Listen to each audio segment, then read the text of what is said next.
Hello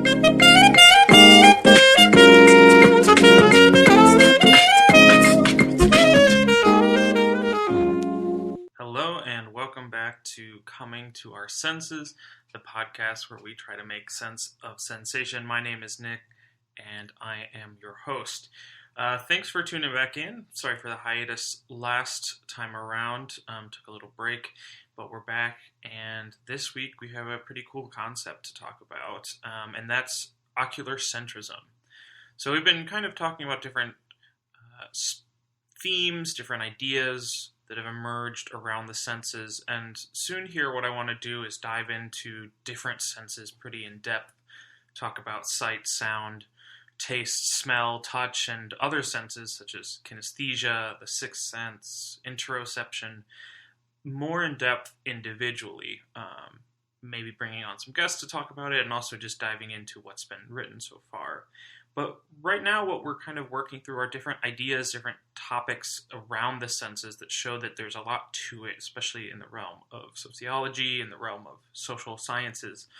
And today's topic's no different. So ocularcentrism is an interesting concept because it comes out of looking specifically at vision, but it really entails a whole moment in history, a moment that we're really still living in which vision has been the dominant sense, or at least considered dominant in social history and cultural history. Ocularcentrism is the privileging of the sight, the sense of sight, which is characteristic, at least pretty thoroughly, of Western modernity, of Western history. This has been going on since about the Renaissance, and in many ways it still is, and this is what we're going to talk a little bit about today. But this is a paradigm, right? The division between the senses is a social construction, and so the construction of sight as the most important or the most dominant sense is a paradigm. It's a concurrent social construction.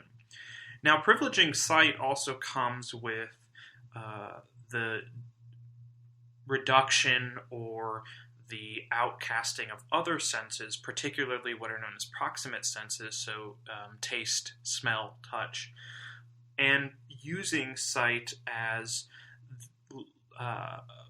a source of reason, linking it to different elements of truth, of quantitative inquiry, of scientific inquiry, and casting other senses as more animalistic, more associated with savagery, barbarianism, and often otherized just as other cultures are otherized. And so instead of seeing smell and taste as either very complementary with sight or seeing them as equal in terms of sensory usage and importance, vision is privileged here. And this has been both happening in subtle ways and quite obvious ones for many years. And I'm going to talk about a couple different authors and what they've said about this paradigm. So in a review article, for instance, Professor Kelvin Lowe talks about what he calls the hierarchy of the senses. And obviously here we're talking about ocularcentrism, so vision being at the top of this hierarchy, but again, this division between sight on one end and the proximate senses on the other, and then sound often finds its way somewhere in the middle. Now, this hierarchy of the senses, Lowe talks about originating with early Western philosophers, including Plato and Aristotle, and particularly Aristotle, seeing vision as linked to divinity, linked to higher reason, and these philosophers also were very key in dividing sensory perception into the five senses that we know today: sight, sound, smell, taste, and feeling, and seeing these as very clear, distinct senses. And before, and I'm sure going forward, we're going to talk a lot about how these divisions are very, again, socially constructed, very arbitrary in a lot of ways. And even though they do map onto certain forms of perception, there are ways of thinking about how we can get beyond this five senses paradigm.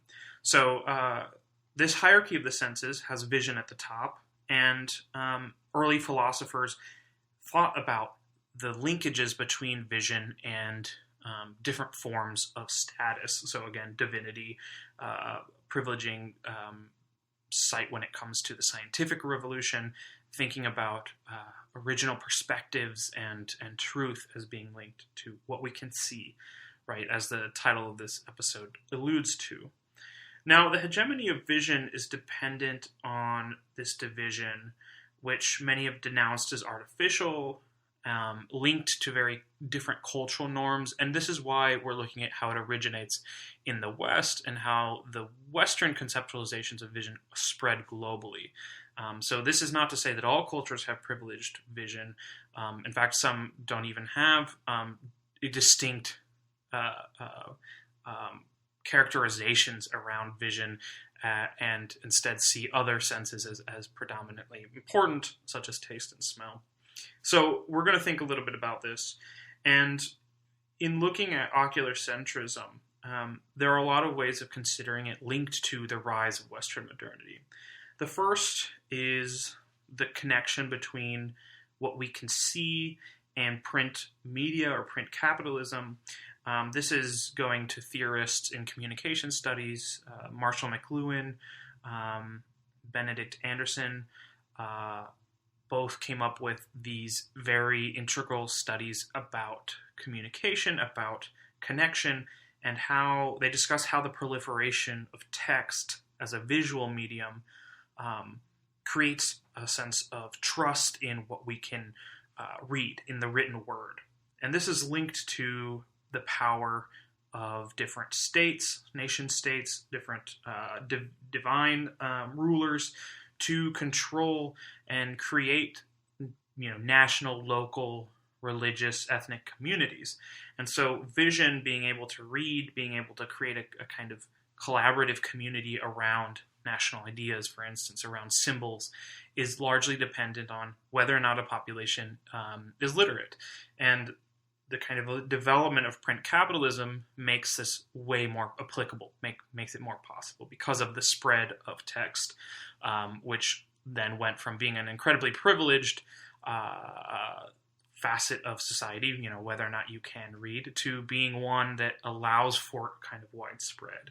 And this, gets tied into legibility and colonialism, but that's a conversation for another day.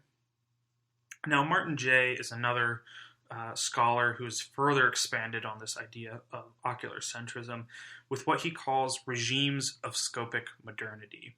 So he's categorizing modernity as scopic, meaning focused on vision, on what we can see. And scopic modernity refers to this large epoch in Western history where vision becomes central to everyday relations and in the way he analyzes it within pop culture, within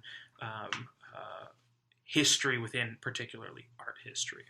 So beginning with the Renaissance and tied to the scientific revolution, scopic modernity links rationality, reason, and a disembodied mind to visual perception.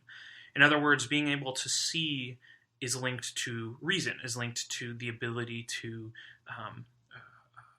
engage in rational conversations.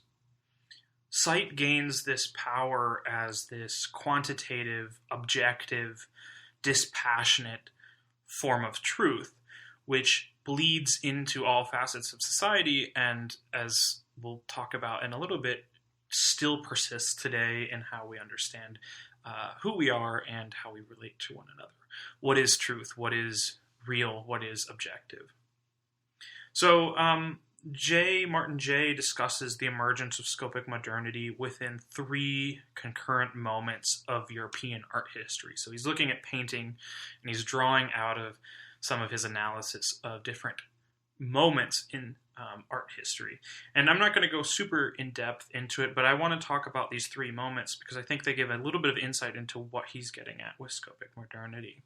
So the first moment was this Cartesian perspectivism, where visual representations create a perspective, a visual field or a point of view where the painter and the viewer have the same gaze.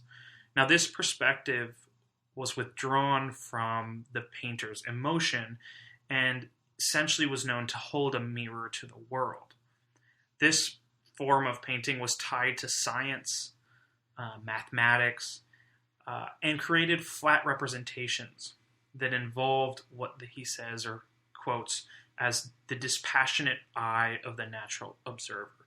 So Cartesian perspectivism was creating this kind of divide, this objective perspective that emerges out of this moment in art history. Now, concurrently, the second moment, or the second wave of paintings, is entailed the art of describing. And it stemmed out of Dutch paintings at the time. It was characterized by flat, map-like renditions, and this perspective involved narration and text. It centered them, providing this world that was tied to very map-oriented, flat renditions. It was detailed depictions, but they had less of this objective observer because there was no observers. They were frameless and offered a bird's eye view, a perspective from nowhere, essentially. And then the final moment was grounded in Baroque works of the time. Now, these were not Cartesian because they offered three-dimensional representations rather than this monocular perspective. And they weren't like the Dutch descriptions because they were open and largely unreadable or illegible. They intended or attempted to represent the unrepresentable. And this was seen in a lot of the links to deities, to very large masses of bodies, confusing imagery in a lot of ways. So it was separate, but also part of this vision-centered point of view. Now, taking all of these theories about the priority of vision in Western modernity, it's interesting to think about how Martin Jay points to this plurality of scopic regimes, to give context to the contemporary hegemony of vision and this general scopic turn. These perspectives also present interesting provocations for the role of vision in contemporary social interactions in both the West, as we know it, and beyond. So, for instance, scopic modernity has been linked to surveillance. Many have asked if we are able to get away from being constantly rendered visible or legible to larger powers like the state, like the church. And many argue that we're not. For instance, Foucault writes about Bentham's panopticon in his book Discipline and Punish. Now, the panopticon was this design for a prison that was never actually built, but it was this design where there was a guard tower that was centered in the middle of a prison and offered a view into every prisoner's cell. But no prisoner could see where the guards were looking because their windows were one-way windows. This would lead to several incidences of self-policing, where the prisoners would behave in a way as which the guards were already watching them or persistently watching them for fear of the omnipresent view of the guard, to get them in trouble, for instance. So Foucault explains that this panopticon idea is a metaphor for the constant surveillance present in modern society, and you can think about different ways in which this happens, both in terms of actual prisons, but also just being constantly aware of rules that we have to follow and being worried of being seen if we break any of those rules. In another vein, in a kind of a different direction, Richard Kearney wrote a book recently called Touch, which claims that we are so dependent on vision and so disregarding of other senses like touch that we have lost touch with touch itself. Now, this disembodied reality involves what he calls excarnation, a disconnect between individuals and their bodies. And so he talks about how we can tactfully reconnect with our other senses, including touch, in a way that doesn't privilege vision.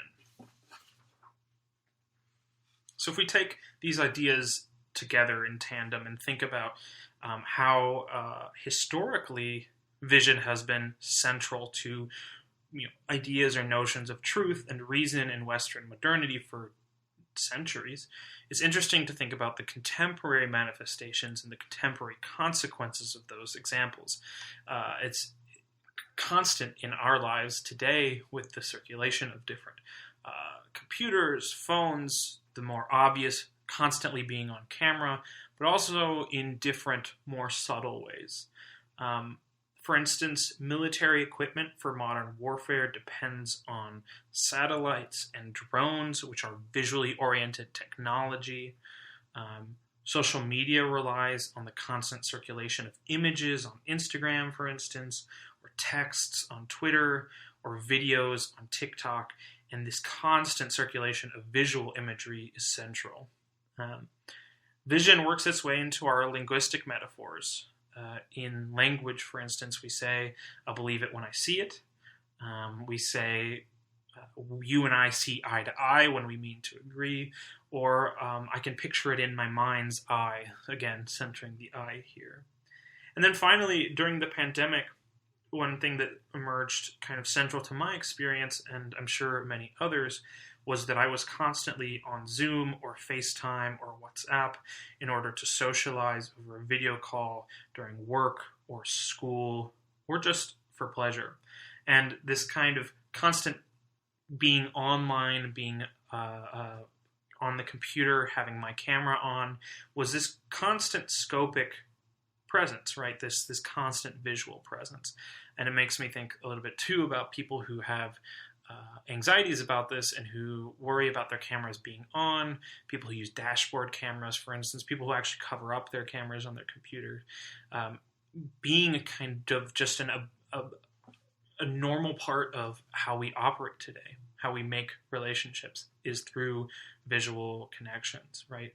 Things that are put up online are often stored in the ether, stored in a moment where they're hard to take down. We are constantly being rendered legible, constantly being surveilled. And many kids are growing up with this as a backdrop, right?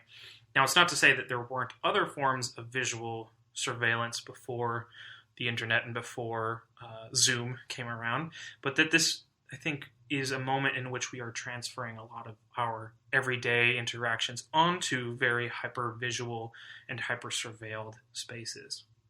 So I want to leave you with that question of what other examples can you think of scopic modernity, moments where our lives are oriented around what we can see, where we go, how we travel, how we move, how we connect, are largely oriented around what we can see and putting faith in vision. There's an interesting relationship between what we perceive, what we think we can see, and what we actually do see, but so many times that relationship is obscured because we assume that what we see is the truth, right? This gets called into question in court cases, in relationships where vision and memories about vision are not always as clear as they appear. Very often they are blurry, they are not rendered as clear as we would like them to be. So I want to leave you there. This was a shorter podcast, but one that I think introduces an interesting consideration of this paradigm that we're living in, of scopic dependency, of being really centered around our sight. So in the coming weeks, as I mentioned, we will return to individual sensations to talk about the nuances of the 5 senses that we know, and maybe others, including kinesthesia or proprioception, the sense of heat, the sense of temperature. So we'll get into that, and I'm looking forward to having you on board. Thanks for tuning in, and I will see you again in a couple weeks.